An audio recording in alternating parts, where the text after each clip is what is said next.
তো আলোচনার বিষয় হলো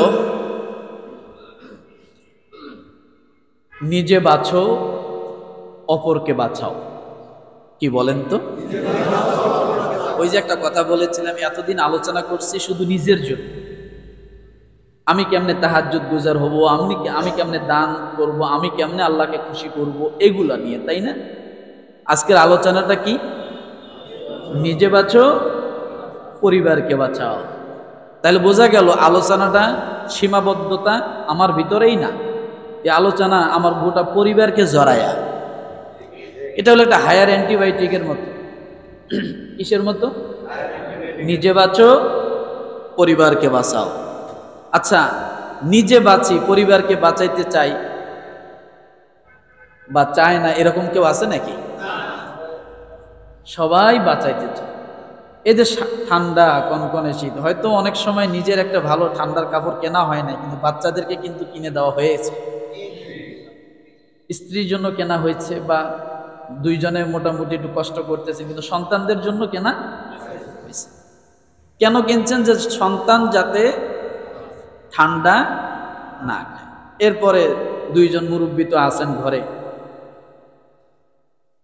ঠান্ডার জন্য যতটুকু উপকরণ দরকার যথেষ্ট পরিমাণ করা হচ্ছে, যা আছে তার যতটুকু লাগে তার থেকে অনেক সময় বেশি করা হচ্ছে, একটাই উদ্দেশ্য, ঠান্ডা থেকে বাঁচানোর জন্য। কি বলেন? 5টা সন্তান, এমন না যে 4 সন্তান, 2 সন্তান খালি গায়ে আছে, 2 সন্তানের গায়ে পুরো ভরায় দিয়েছেন, এমন না।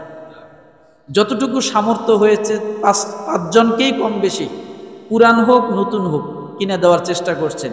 তার একটাই কারণ, 5টাকেই বাঁচাইতে চাচ্ছেন ঠান্ডা থেকে। কথা ঠিক না? 5টাকেই বাঁচাইতে চাচ্ছেন, সাথে স্ত্রীকে, নাকি স্ত্রীকে বাদ দিয়া ল্যাব আপনি টান দিয়ে গায়ে দেন আর বউরে খালি রাখেন। পারিতপক্ষে রাত্রেবেলা জাগনা যদি পান, স্ত্রী গায়ে একটু উঠাই দেন যে গায়ে আছে কিনা, ল্যাবটা আছে কিনা, তাই না?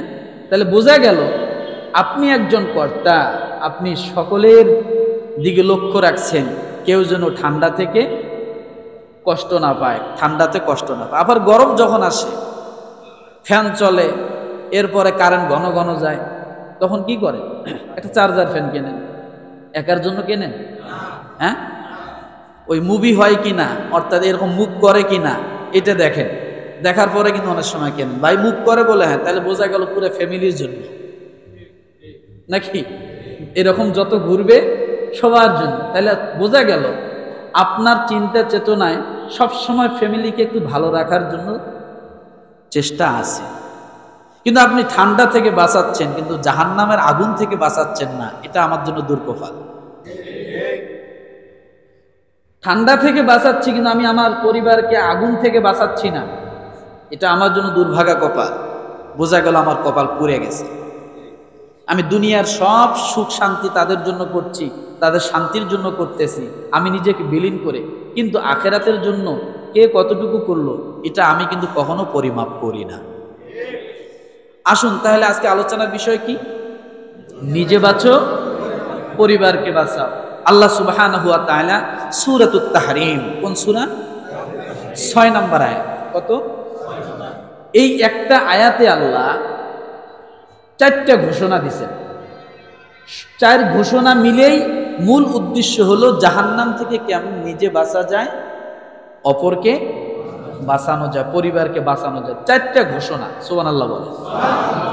আসুন, আল্লাহ পাক রব্বুল আলামিন বলেন, ইয়া আইয়ুহাল্লাযীনা আমানু কু আনফুসাকুম ওয়া আহলিকুম নারা وقودها الناس والحجارة عليها ملائكة غلاظ شداد لا يعصون الله ما أمرهم ويفعلون ما يؤمرون। সকলে বলছেন? বললে শরীরটা একটু গরম হবে, ঠান্ডা দিন না, মাফলার টাফলার পেঁচানো আছে, একটু শীতের কাপড় গায়ে আছে, একটু ঠান্ডা ঠান্ডা লাগতেছে। আল্লাহ একটু জোরে বললে শরীরটা হিট হয়। কি হয়? হিট হয়। রব্বুল আলামিন ডাক দিয়ে বলেন, আল্লাহ সুবহানাহু ওয়া তাআলা এই সূরা তাহরীমের 6 নম্বর আয়াতে দুনিয়ার সকল মানুষদেরকে আল্লাহ একত্রিত করলেন না, আল্লাহ তাআলা বড় আদর করে মোহাব্বত করে 800 কোটি মানুষের মধ্যে থেকে আল্লাহ 250 কোটি মানুষকে আলাদা করলেন। 250 কোটি মানুষকে আল্লাহ তাআলা আলাদা করে একটা জাহান্নাম থেকে বাঁচার জন্য আল্লাহ বান্দার জন্য মেসেজ পাঠিয়ে দিলেন। বলেন সুবহানাল্লাহ। কয়শো কোটি মানুষের জন্য এই আয়াত? এই আয়াতটা হলো 250 কোটি মানুষের জন্য। সুবহানাল্লাহ। রব্বুল আলামিন শুরুতে বললেন, ইয়া আইয়ুহাল্লাযীনা আমানু কু আনফুসাকুম ওয়া আহলিকুম নারা।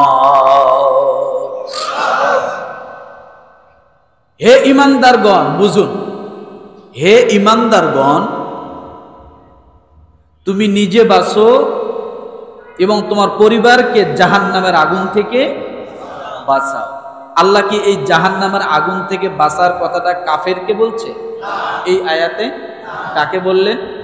তাহলে বোঝা গেল ঈমান থাকার পরেও মানুষ জাহান্নামে যাবে। ঈমান থাকার পরেও কি মানুষ জাহান্নামে যাবে? যার কারণে আল্লাহ ঈমানদারকেই আল্লাহ বললেন, হে ঈমানদারগণ, নিজে বাঁচো এবং পরিবারের লোকদেরকে জাহান্নামের আগুন থেকে বাঁচাও। তাহলে বোঝা গেল আমরা ঈমান আনছি বলে এইভাবে চিন্তামুক্ত থাকার কোনো কারণ নাই। একবারে ঈমান আমলকে ছেড়ে দিয়া আল্লাহর উপর ভরসা করে থাকলাম যে আমি তো ঈমান আনছি, আমার জন্য আর জাহান্নাম নাই, আমার জন্য জাহান্নামের আগুন নাই, এ কথা ভেবে বান্দা কখনো বসে থাকতে পারে না। আল্লাহ তাআলা ডাক দিয়ে বলে, বান্দারে তুমি যদি ঈমান আনো, ঈমান আনলেই হবে না, তারপরে তোমাকে দরকার নিজে জাহান্নামের আগুন থেকে বাঁচা এবং পরিবার লোকদেরকে জাহান্নামের আগুন থেকে বাঁচাও। একটা সতর্ক, 1 নাম্বার সতর্ক। কয় নাম্বার? এখানে 4টা সতর্ক আছে। সুবহানাল্লাহ বলে। সূরাতুত তাহরীম আয়াত নম্বর কত? 6। 4টা সতর্ক আল্লাহ করছেন এই আয়াতে। এই কথা যখন বললেন, আপনি আজকে জানলেন নামাজের পরে পরিবারের কাছে যাইয়া স্ত্রীর হাতে ধরলেন, বুঝাইলেন, বউ গো আমি ইনকাম করি, আমার মাথার রক্ত, আমার শরীরের ঘামকে পানি করে, মাথার রক্তকে পানি করে তোমাকে আমি এত কষ্ট করে এনে খাওয়াচ্ছি। ও বউ, ও স্ত্রী, তুমি আল্লাহর দিকে ফিরে আসো, 5 ওয়াক্ত নামাজ পড়ো, আল্লাহর হুকুম মোতাবেক চলো, পর্দার সাথে থাকো। আপনি স্ত্রীকে বুঝাইলেন, সন্তানকে বুঝাইলেন, কিন্তু কোনো কাজ হচ্ছে না। কি হয় না? কোনো কাজ হয় না। এত বুঝান, প্রথমে আল্লাহ আগুনের কথা দিয়ে সতর্ক করলেন। রব্বুল আলামিন ডাক দিলেন, নিজে আগুন থেকে বাঁচো, পরিবারের লোকদেরকে আগুন থেকে বাঁচাও। আপনি নিজে বাঁচার জন্য চেষ্টা করলেন আজকের আলোচনা শোনার পরে, এরপরে স্ত্রীকে বাঁচানোর চেষ্টা করলেন, পরিবারকে বোঝাচ্ছেন, কিন্তু এরপরে কাজ হয় না। মাস্টার দেখো, মাস্টারটা খেয়াল। তারপরেও কি কাজ হচ্ছে না। এখন আপনি আবার ফিরে আসলেন, হুজুর বলে কি শুক্রবারে যে ওয়াজ করলেন, নিজে বাঁচো পরিবারের লোককে বাঁচাও, আমি তো নামাজ পড়তে আসি, চেষ্টা করছি, বা ওই দিন নিয়ত করলাম যে আমি আর নামাজ ছাড়বো না, আল্লাহর হুকুম ছাড়বো না, কিন্তু হুজুর আমার পরিবারকে তো বাঁচানোর জন্য আমি বুঝাইলাম, কিন্তু কোনো কাজ হচ্ছে না, পরিবার তো কথা শোনে না। আছে না নাই? আপনি বলবেন একটা, শুনবে, আপনার এমন কথা বলবে আপনার একেবারে 14 গোষ্ঠী উদ্ধার হওয়া শেষ। আছে না? আছে, ব্যালেন্স ছাড়া কিছু আছে। এরপরে রব্বুল আলামিন ডাক দিয়ে বলেন, ওয়াকুতুহান নাসু والحجارة। পরিবার প্রথমে যখন আগুনের কথা বলা হলো, আল্লাহ বলে, ও দুনিয়ার মুমিনেরা, তুমি যখন আগুনের কথা বলার পরেও, আগুনের কথা শোনার পরও আল্লাহর দ্বীনের পথে, নামাজের পথে, হুকুমের পথে আসতে পারতেছো না, আল্লাহ জিকিরের পথে আসতে পারতেছো না, তোমার পরিবারকে বোঝানোর পরও আসে না। এরপরে আল্লাহ দ্বিতীয় নাম্বার সতর্ক করলেন, ওয়াকুদুহান নাসু ওয়াল হিজারা। দ্বিতীয় শাস্তি কি হবে? তাহলে প্রথম শাস্তি কি পেলাম? জোরে, আরো জোরে বুঝতে হবে তো, আমি পাট পাট করে দিচ্ছি। প্রথম শাস্তি কি পেলাম? আল্লাহ আগুন দিয়ে সতর্ক করলেন যে তোমরা আগুন থেকে বাঁচো। দ্বিতীয় নাম্বার আল্লাহ সতর্ক করলেন, ওয়াকুদুহান নাসু ওয়াল হিজারা। যদি তোমরা আগুনের কথা শোনার পরও সতর্ক না হও, আল্লাহ ডাক দিয়ে বলে, বান্দারে দ্বিতীয় নাম্বার সতর্ক করলাম, যদি আগুনের কথায় কাজ না হয়, পরিবার যদি দ্বীনের পথে ফিরে না আসে, তাহলে এবার দ্বিতীয় ভয়টা তুমি তাকে দেখাও, দ্বিতীয় সতর্কটা দেখাও যে মানুষ আর পাথর হবে জাহান্নামের ইন্ধন। অর্থাৎ মানুষ এবং পাথরকে দিয়ে আল্লাহ জাহান্নাম প্রজ্বলিত করবে। এটা হলো পেট্রোলের মতো, কেরোসিনের মতো, ডিজেলের মতো। আগুনে যদি পেট্রোল ঢালা হয়, নেবে? কথা বলে না, নিভে যাবে? ডিজেল, কেরোসিন, তরল গ্যাস, আগুন কি হবে? অনেকে ঘুমাচ্ছে, কিন্তু এই আলোচনা শুনতে যায় যদি ঘুম আসে, তাইলে আর কি বল, ঘুমান না। সকলে হাত উঁচু করেন তো দেখি, ইনশাল্লাহ হাত উঁচু করেন, দেখেন তো কে কে ঘুমাচ্ছে এখন। হাত নামান, কষ্ট পাইলে। এটা তো ঘুমের, এই আলোচনা যদি ঘুম আসে তাহলে বোঝা গেল কপাল পড়ে গেছে। কত সতর্ক করছেন আল্লাহ, আপনি চিন্তা করছেন? আল্লাহ প্রথম বললেন আগুন, এবার আগুনের ভয়ে যদি কাজ না হয়, তাহলে ওই মানুষ আর পাথরকে দিয়ে আমি আল্লাহ ওই আগুন প্রজ্বলিত করব। ওই আগুনের জন্য আমি আল্লাহ লাকড়ি বানাবো মানুষকে, ওই আগুনের জন্য আমি আল্লাহ তাআলা পাথরকে দিয়ে আমি আল্লাহ গালাবো। এরপরে সেই গালনা পানি দিয়ে আমি আল্লাহ তাআলা আগুনের ধাস, আগুনের শক্তি আরো বৃদ্ধি করে দিব। কি করে দিব? বৃদ্ধি করে দিব। তাইলে বোঝা গেল আগুনকে আরো শক্তিশালী করার জন্য আল্লাহ কি ব্যবহার করবেন? পাথর আর মানুষ। চিন্তা করা যায়?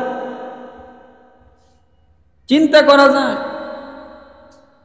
এই পাথরের বিষয় যখন আসলো, আল্লাহর নবী জনাবে মুহাম্মদুর রাসূলুল্লাহ সাল্লাল্লাহু আলাইহি ওয়াসাল্লাম এই আয়াতের আলোচনা যখন করতেছিলেন, কিছু সংখ্যক সাহাবায়ে কেরাম সেখানে উপস্থিত ছিল।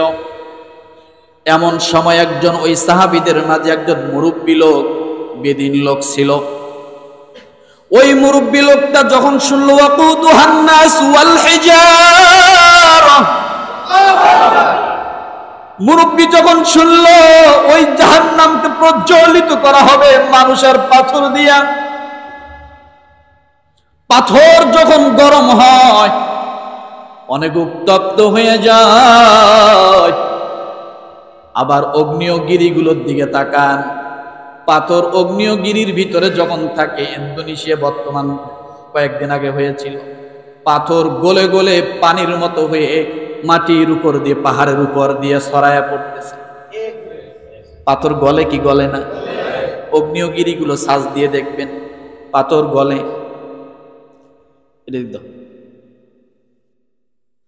ও মুসলমান, ওই মুরব্বী লোকটা রসুলের এই আলোচনার মাঝে সেখানে উপস্থিত ছিলেন। ডাক দিয়ে বলেন, ইয়া রাসূলুল্লাহ, ও আল্লাহর নবী, ওই পাথরগুলো কেমন হবে? দুনিয়ার পাথরের মতো নাকি দুনিয়ার পাথরের থেকে আরো অন্যরকম? কারণ যে পাথরগুলো দিয়ে আমার আল্লাহ জাহান্নামের আগুনকে প্রজ্বলিত করবে, যে পাথরগুলো গলে গলে যাবে, যে পাথরগুলো আগুনের জন্য লাকড়ি হিসেবে কাজ করবে, ইয়া রাসূলুল্লাহ, দুনিয়ায় যে পাথর আমরা দেখি তার থেকে কি অন্যরকম কোনো পাথর, ভিন্ন কোনো পাথর? সঙ্গে সঙ্গে আল্লাহর নবী ডাক দিয়ে বলেন, ওই পাথর দুনিয়ার জমিনে যত সবচাইতে বড় পাথর আছে, আল্লাহর কসম করে নবী বলেন, দুনিয়ার মধ্যে সবচাইতে যত বড় পাথর আছে, যত দামি পাথর আছে, তার থেকে অনেক বড় পাথর আমার আল্লাহ তাআলা জাহান্নামে মানুষের জন্য ফালাইবে। আমরা হয়তো পাথর বেশির বেশি এতটুকু দেখেছি, অন্যান্য রাষ্ট্রে যারা পাথরের পাহাড় আছে, এক একটা পাথর হাজার হাজার মণ ওজন আছে, তার থেকেও বড় বড় পাথর আল্লাহ মানুষের উপর ফালাবে। ইট ভাটার কয়লা যেমন ফালায়, ওই রকম আগুনকে উজ্জীবিত করার জন্য, টিকিয়ে রাখার জন্য আল্লাহ পাথর এবং মানুষকে ফালাবে। ও মুসলমান, এই কথা যখন ওই বেদুর লোকটা শুনল, সঙ্গে সঙ্গে বেহুশ হয়ে জমিনে পড়ে গেছে। পাথর যদি আমার গায়ের উপর ফেলায়, আর ওই পাথর যদি গলে গলে আমার শরীরের মধ্যে লাগে, আমার আগুন, আমার জাহান্নামের জন্য, আমার জন্য যে বরাদ্দ আগুন, সেটা আর দাউ দাউ করে জ্বলবে। লোকটা বেহুশ হয়ে জমিনের মধ্যে পড়ে গেল। আল্লাহ নবী তার বুকের মধ্যে হাত দিয়ে দেখলেন লোকটা মারা গেছে নাকি। দেখে না, মুরব্বী, লোকটা মারা যায় নাই। আল্লাহ নবী তাকে ডাক দিলেন, ও মুরব্বী, জাগনা হও। মুরব্বী যখন জাগনা হলো, সঙ্গে সঙ্গে আল্লাহ নবী পড়ায় দিলেন, বলো লা ইলাহা ইল্লাল্লাহু মুহাম্মাদুর রাসূলুল্লাহ। আল্লাহ নবী যখন তাকে কালেমা পড়ালেন, সঙ্গে সঙ্গে লোকটা কালেমা পড়ে নিল। এবার প্রশ্ন করলো, ইয়া রাসূলুল্লাহ, আমি কালেমা পড়লাম, আমার জন্য এখন কি হুকুম? আমি কি এখন জাহান্নামের অগ্নি হব? আমি কি জাহান্নামের খড়ি হব? আমি কি পাথরের সাথে আমি জাহান্নামের মধ্যে ইন্ধন হয়ে থাকব? আল্লাহ নবী ডাক দিয়ে বলেন, ও আল্লাহর নবী, ও সাহাবী, তুমি শুনে রাখো, তুমি কালেমা পড়েছো, আমার আল্লাহ তাআলা সঙ্গে সঙ্গে তোমার নামটা জাহান্নামের খাতার থেকে কেটে দিয়া জান্নাতের খাতার মধ্যে আমার আল্লাহ লিপিবদ্ধ করে দিয়েছে। অন্যান্য সাহাবায়ে কেরাম আশ্চর্য হয়ে গেল, চোখের সামনে লোকটা জাহান্নামী থেকে জান্নাতি হয়ে গেল। সকলে বলল, ইয়া রাসূলুল্লাহ, এই খুশ খবর, এই খুশির সংবাদটা কি শুধু এই লোকের জন্য না আমাদের জন্য? আল্লাহর নবী আরেকটা আয়াত পড়ে তাদেরকে বুঝালেন, যালিকা লিমান খাফা মাকামি ওয়া খাফা ওয়াঈদ। সূরা ইব্রাহিম আয়াত নম্বর 14। কত? যালিকা লিমান খাফা মাকামি ওয়া খাফা ওয়াঈদ। আল্লাহ তাআলা প্রথমে ডাক দিয়ে বলেন, তাদের জন্য পুরস্কার রয়েছে, ওই সমস্ত লোকদের জন্য। তারা কারা? যারা আল্লাহর সামনে দাঁড়াতে হবে এটাকে ভয় করে। কি করে বলেন তো? আল্লাহর সামনে দাঁড়াতে হবে এটাকে ভয় করে এবং ভয় রাখে আমার সতর্কবাণীর উপরে। যেমন আজকের আলোচনাটা সম্পূর্ণ সতর্কবাণী। এটার উপর কি করতে হবে?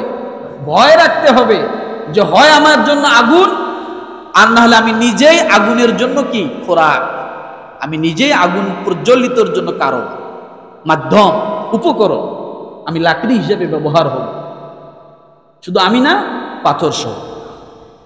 এখন প্রশ্ন করবেন, হুজুর পাথর কেন? কথা ঠিক না? হয়তো বলবেন, হুজুর পাথর কেন? মুফাসসিরিন কিরাম এই পাথরের ব্যাখ্যা দিতে যাইয়া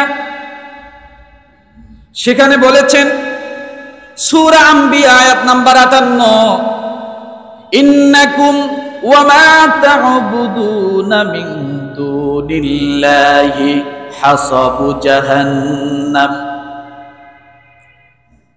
সূরা আম্বিয়া আয়াত নাম্বার কত? 98। আল্লাহ তাআলা ডাক দিয়ে বলে, তোমরা যে পাথরগুলো দ্বারা মূর্তি বানাও, আমি ওই পাথরগুলোকে দিয়েই জাহান্নাম প্রজ্বলিত করব। আমি আল্লাহকে বাদ দিয়া যে পাথরের মূর্তি বানায়া তোমরা তাকে আল্লাহ বলে ডাকো, তোমরা জেনে রাখো তোমরা তো জাহান্নামে যাবে।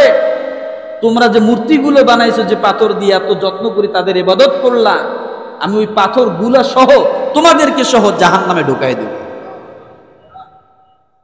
তাহলে পাথর জাহান্নামে হওয়ার আরেকটা কারণ এখানে পাইলাম, একটা কারণ পাইলাম, সেটা কি? পাথরের মূর্তি বানায়া তারা কি করে? পূজা করে। আছে না? এখন কি দেখা যায় না? বাংলাদেশে বিগত কিছুদিন আগেও অনেক মূর্তি তৈরি হয়েছিল, ছিল কি ছিল না? যারা বানাইছে আর যে পাথরগুলো এখানে নির্মাণ করা হয়েছে, উভয়ে জাহান্নামে যাবে। কোন সূরা বলে না? সূরা আম্বিয়া কত নম্বর আয়াত? 98 নম্বর আয়াত। যারা বানায় এবং যেগুলোকে বানায় এগুলো কি হবে? জাহান্নামে যাবে। আল্লাহ বলে আমাকে বাদ দিয়ে তোমরা যাদেরকে প্রভু মনে করো, তাই তো মনে করা হয়েছে এতদিন। কি মনে করা হয়েছে? আল্লাহকে গালি দিলে কোনো বিচার হয় না, কিন্তু বাবাকে গালি দিলে বিচার, মাকে গালি দিলে বিচার, নবীকে গালি দিলে বিচার হয়। কথা ঠিক না? ও মুসলমান, তাহলে এক নাম্বার আল্লাহ সতর্ক করছেন কি দিয়া? দ্বিতীয় নাম্বার আল্লাহ সতর্ক করলেন কি দিয়া? পাথর দিয়ে। এরপরে তৃতীয় নাম্বার আল্লাহ সতর্ক করেন আলাইহা মালাইকাতুন গিলাদুন শিদাদুন লা ইয়াসুনাল্লাহা মা আমারহুম ওয়া ইয়াফআলুনা মা ইউমারুন। আলাইহা মালাইকা গিলাজুন শিদাদ। আল্লাহ তাআলা বলেন তাদের জন্য নিয়োজিত আছে কঠোর স্বভাব এবং কঠিন হৃদয়ের ফেরেশতাগণ। তাহলে আল্লাহ তৃতীয় নাম্বার সতর্ক কাকে দিয়ে করতেছেন? কঠোর স্বভাব এবং কঠিন হৃদয়ের কি? ফেরেশতাগণ। এখন হয়তো বলবেন হুজুর এটা তো তাহলে স্বাভাবিক, ফেরেশতা তো ম্যানেজ করে নিব, কিছু টাকা পয়সা দিলে কাম হবে নাকি? তলতুল দিয়ে দিব, কাম হয়ে যাবে। কারণ দুর্নীতির টাকা তো আছেই আমাদের কাছে, হাজার হাজার কোটি টাকা দুর্নীতির টাকা। এটা কি করবো? খায়া তো যেতে পারবো না, কবরও নিতে পারবো না, ফেরেশতারে দিয়ে যাবো এক বস্তা। এমন কথা বলে না? এমন ন। আপনি হয়তো এটা হালকা ভাবে সতর্কতা নিলেন।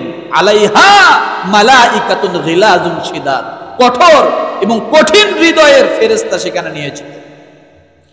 কেমন কঠোর এবং কেমন কঠিন হৃদয়ের? আপনি হয়তো এখন পরিবারকে এইগুলা বুঝাইলেন যে দেখো কঠিন হৃদয়ের ফেরেশতা সেখানে আছে, তোমাকে ধরলে ছাড়বে না। পরিবারকে বুঝাইলেন তুমি যদি আল্লাহর দ্বীনের পথে না আসো, সন্তানকে বুঝাইলেন তাহলে তুমি হবা জাহান্নামের খড়ি, জাহান্নামের লাকড়ি, তোমাকে দিয়ে আল্লাহ জাহান্নামের আগুন প্রজ্বলিত করবে। কাজ হলো না। এরপরে আল্লাহ সতর্ক করলেন ফেরেশতাদেরকে দিয়া। কাদেরকে দিয়া?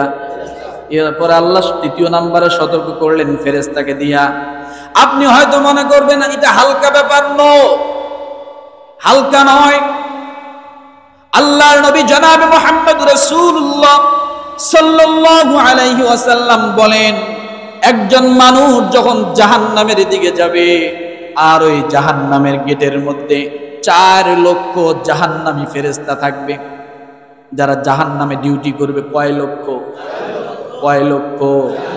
4 লক্ষ ফেরেশতা সেখানে থাকবে উপস্থিত প্রথম গেটে। এরপরে হয়তো আশ্চর্য হয়ে গেলেন, হুজুর সারা জীবন শুনলাম জাহান্নামের ফেরেশতা দারোগা 19 জন। হ্যাঁ, এটাও সত্য। 4 লক্ষকে আল্লাহ বাহিরের গেটে রাখছেন আর ভিতরে আপনার আমার মতো জাহান্নামী মানুষগুলোকে ধাক্কায়া ফেলার জন্য আমার আল্লাহ তাআলা 19 জন ফেরেশতাকে নিয়োজিত করে দিয়েছে। ওরা হেড, ওরা কি? ওরা লিডার।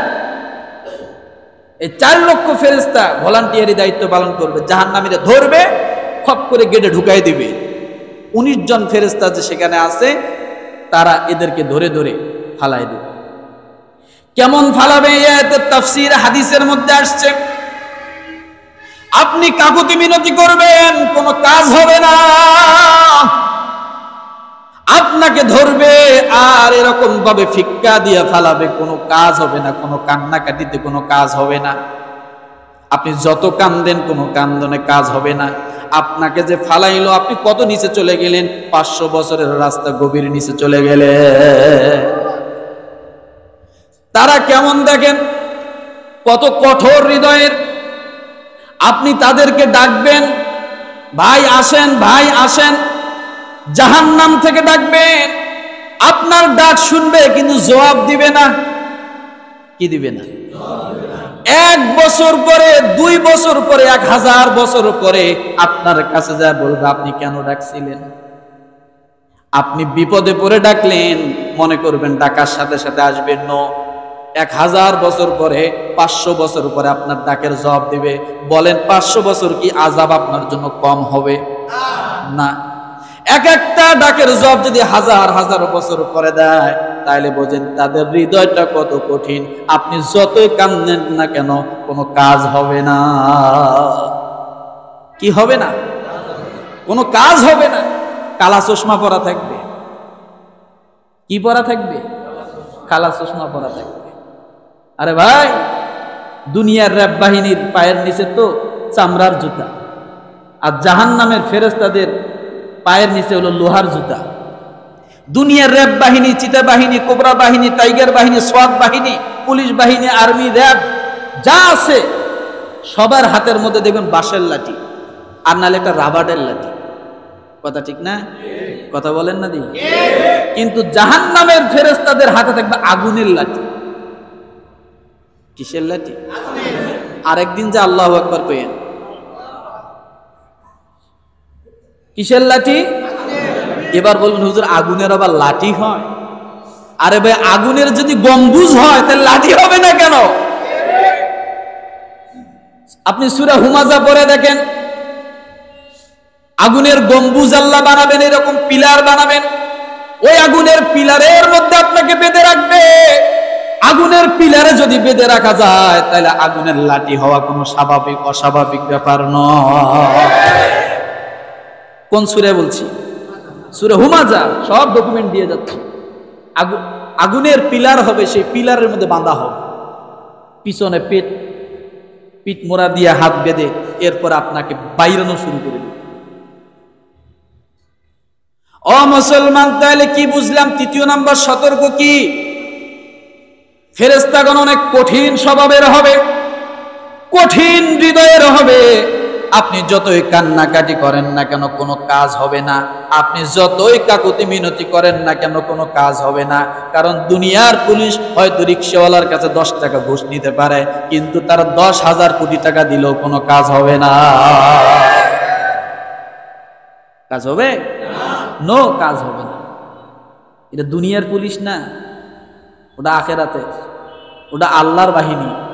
কার বাহিনী? ওটা আল্লাহর বাহিনী। যাকে ধরে ছাড়ে না। এই জন্য বলি, মুসলমান নিজে বাঁচো, পরিবারের লোকদেরকে বাঁচাও।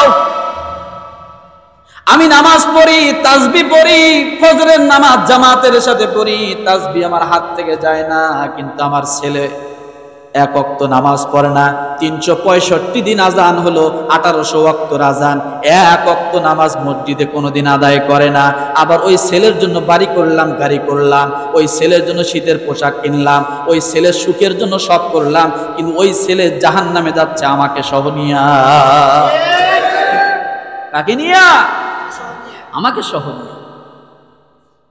আপনি বাবা, আল্লাহ আপনাকে বলছি, ইয়া আইয়ুহাল্লাযীনা আমানু উ আনফুসাকুম, নিজে বাঁচো, পরিবারের লোকদেরকে বাঁচাও। শীতের থেকে বাঁচাইলেন, গরমের থেকে বাঁচাইলেন, কিন্তু জাহান্নামের আগুন থেকে বাঁচাবে কে? আরেকজন? জিবরাইল এসে বাঁচাইবে? শীতের কাপড় কিনে দিলেন ঠান্ডা থেকে যেন বাঁচে, কিন্তু জাহান্নামের আগুন থেকে ধরা খেয়ে যাও। কি খেয়ে যাও? ধরা খেয়ে যাও। তাহলে 3 নম্বর সতর্ক আল্লাহ কি দিয়ে করলেন? ফেরেশতা। এরপরে দেখেন, আপনি তো মনে করলেন ফেরেশতা, তো কারণ আমাদের তো বাঙালি, আমাদের একটা ধারণা আছে যে কিছু দিলেই কি লাইসেন্স না থাকতে পারে, বছরের পর বছর লাইসেন্স না থাকার কারণে আরেক লাইসেন্স দিলেই হয়। কথা ঠিক না? এটা তো আমাদের একটা ধারণা আছে যে কিছু দিলেই কাম হয়ে যাবে। রব্বুল আলামিন সেটা কি বলেন দেখেন, লা ইয়াসুনাল্লাহা মা আমারহুম ওয়া ইয়াফআলুনা মা ইউমারুন। এটা চতুর্থ নম্বর সতর্ক। আপনি হয়তো হালকা মনে করেন ফেরেশতাকে, আল্লাহ বলেন লা ইয়াসুনাল্লাহা মা আমারহুম ওয়া ইয়াফআলুনা মা ইউমারুন।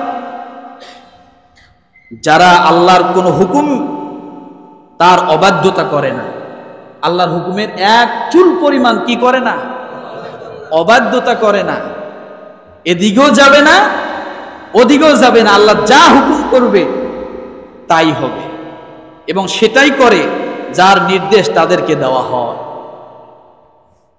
ও মুসলমান, এই জন্য কঠোরতা আল্লাহ বুঝাইলেন। ফেরেশতার ক্ষেত্রে আপনি হালকা ভাবতে পারেন, আল্লাহ ফেরেশতাদের বিষয়টা বুঝাইলেন, তারা কত কঠিন হবে, কত কঠিন হৃদয়ের হবে, শক্ত হবে হৃদয়।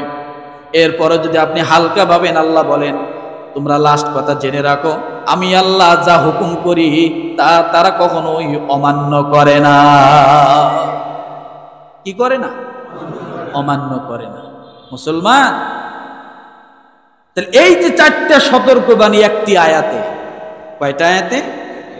এক নাম্বার সতর্ক, দ্বিতীয় নাম্বার সতর্ক পাথর এবং মানুষ আগুনকে প্রজ্বলিত করবে, এর দ্বারা আল্লাহ লাকড়ি হবে। তৃতীয় নাম্বারে কঠিন এবং শক্ত হৃদয়ের ফেরেশতা সেখানে আছে, নিয়োজিত আছে। তার মানে কি, ধরলে ছাড়বে না, জল্লাদের মতো। রায় যদি হয়ে যায় আর যদি রাজি হয় তাহলে ফাঁসি দিবেই আপনি, এরকমটা না? তার থেকেও কঠিন, হাজার হাজার গুণ কঠিন। এরপরে রব্বুল আলামিন ডাক দিয়ে বলেন, তোমরা এটাকে হালকা মনে করো না, এটা আমার হুকুম। কার হুকুম? জোরে বলেন, কার হুকুম? আল্লাহ বলেন এটা আমার হুকুম। এখন কথা হলো একটা, মাঝে মাঝে আবার কিছু কিছু মানুষের জন্য ওই আগুন শীতল হয়ে যায়। সুবহানাল্লাহ বলবেন না? মানে এতক্ষণ তো ভয়ের কথা বলি, একটু আশার কথা কিছু বলি নাকি? ভয় টয় নিয়ে বাড়ি গেলে হয়তো আবার আগামী শুক্রবার নাও আসতে পারে, গেলে আগুনের কথা কয়। রাগ করলেন? একটু আশার কথা বলি, বলবো? আগুন কার হুকুম পালন করে? জোরে বলেন, কুলনা ইয়া নারু কুনি বারদাও ওয়া সালামান আলা ইব্রাহিম। যে আগুন আপনাকে ছাড়বে না, আবার কিছু মানুষের জন্য সে আগুন কি হবে? বারদাও ওয়া সালাম, না একেবারে ঠান্ডা না একেবারে কি আপনার উপযোগী করে, আপনার যতটুকু দরকার, যেমন দরকার ঠিক আপনার মতো করেই আগুন ওই রকম হবে।